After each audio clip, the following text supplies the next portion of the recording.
Righto, got a challenge today. I have a client who wants me to build a copy of this high chair, and I've quoted them 4.5 hours. So in this video, we're gonna see if I can actually do it in that time. And it's also gonna be a good test for me to see, can I build at a serious pace? So comments down below how long you think it'll take me to build this. I'm gonna be documenting the whole process, so we'll see exactly what the time was in the end. And so without further ado, I better get started. Let's get into this. Oh, and if you're new to the channel, welcome. My name's Robin Lewis. Actually, I've got a way better idea.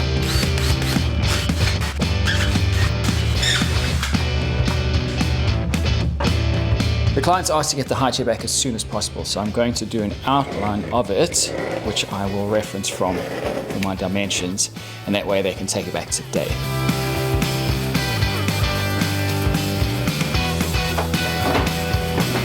First job is to go through those boards and mark out exactly what part of the frame they belong to.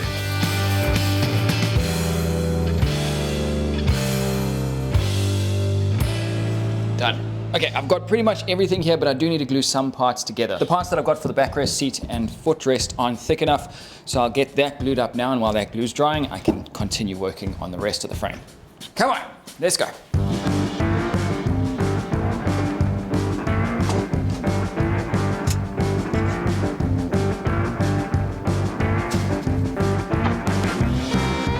Those are in clamps, so now I can scratch around and find this guy, an angle finder.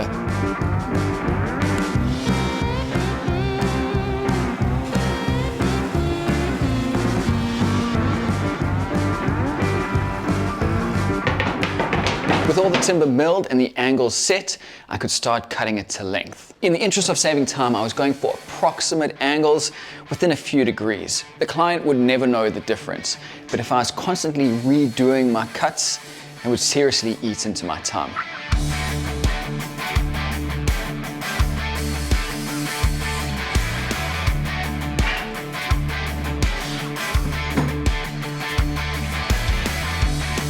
Trying to get this board to be a perfect mirror image of this one. So I've lined it up here where it touches, and then over here on this point, it's probably up by about 0.5 mil. And I've been working on this now for too long, and I keep having to remind myself, 0.5 millimeter in the grand scheme of things is gonna do nothing, so I need to push forward, otherwise I'm gonna run out of time.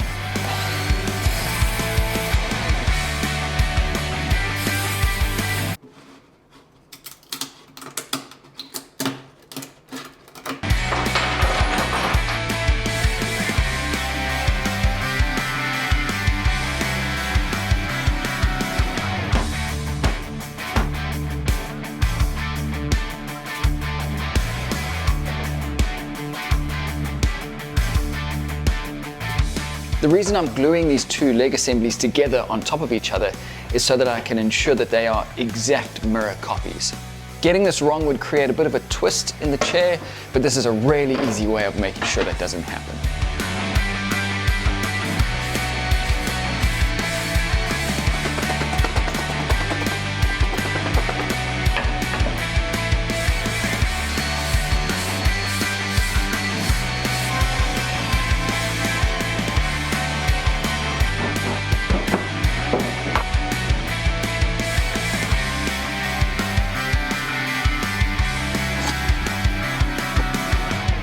Okay, quick status update. I finished the second leg. This is probably the most complicated part of the build and the most time consuming. So with this out of the way, I'm gonna be able to steam forward from here. Next up, I'm gonna work on the backrest, the seat, and the footrest. And once those are complete and finalized, I can route the grooves into these legs. I haven't actually calculated those times yet, but just looking at it, I have a feeling I'm gonna run out of time.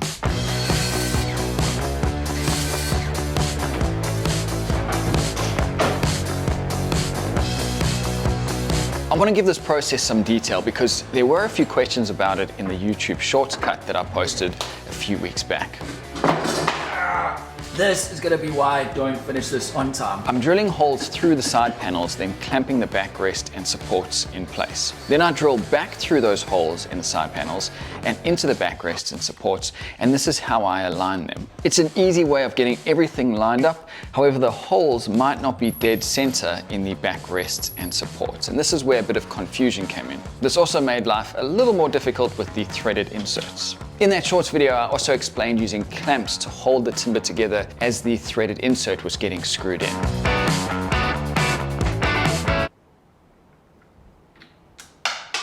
The insert was then removed and put back in with epoxy. So while that's drying, I'm going to work on the slots that the footrest and seat are going to slide into.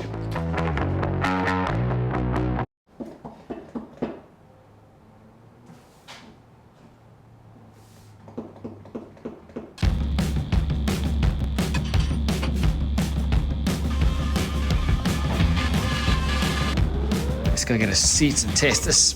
Bang on, that's perfect. That's exactly what I wanted.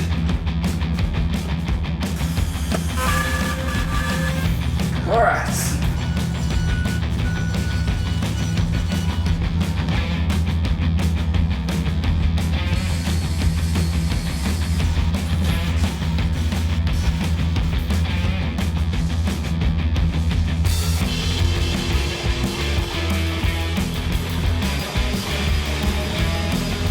All right, I'm just going straight oil on this because it's nice and quick to apply.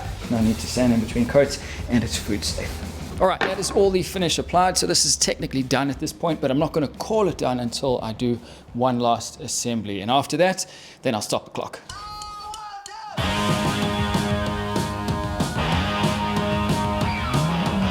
All right, here we go. This is the final assembly. This is going to be how the client receives it.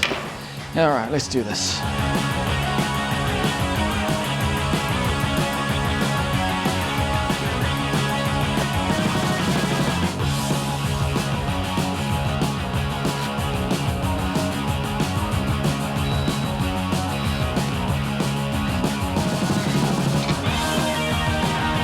Just making sure that I have the nicest face showing. Doesn't really make a big difference on the use of the chair, but again, it's just all to make that initial viewing, that initial impact, that little bit better for the client.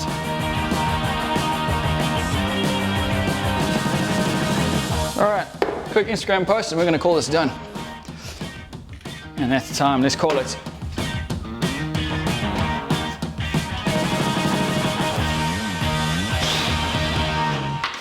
And that is a wrap. All right, let's get these numbers tallied up and see if I made my 4.5-hour quota.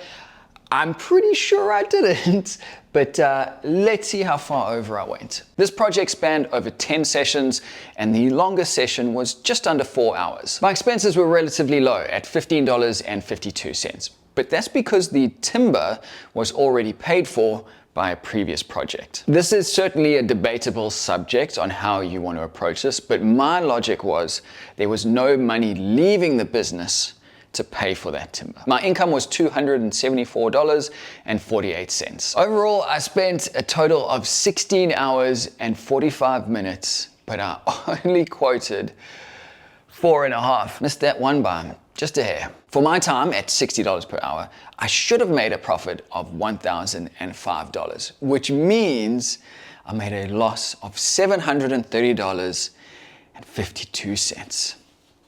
Fuck me. Well, I dropped the ball on this one. I was so desperate to get this job because it should have been easy because it's a project that I've already done. But in that desperation, it just completely clouded my judgment. This client actually turned down my original quote. I didn't mention this in the video, and that's absolutely fine for her to do that and try and bargain on the price. But because I wanted the job so bad, I caved, whereas I should have stuck to that original price. Having said that, I'm still in the early phases, so I am chasing work, but a $730 loss is just not acceptable. Well, on that cheerful and not at all cash positive note, thank you very much for watching. I'll see you guys in the next one. I have got to get my shit together. The seat and footrest, and once those are but I'm not going to call it done until I do one full assembly, and then I'll stop the top.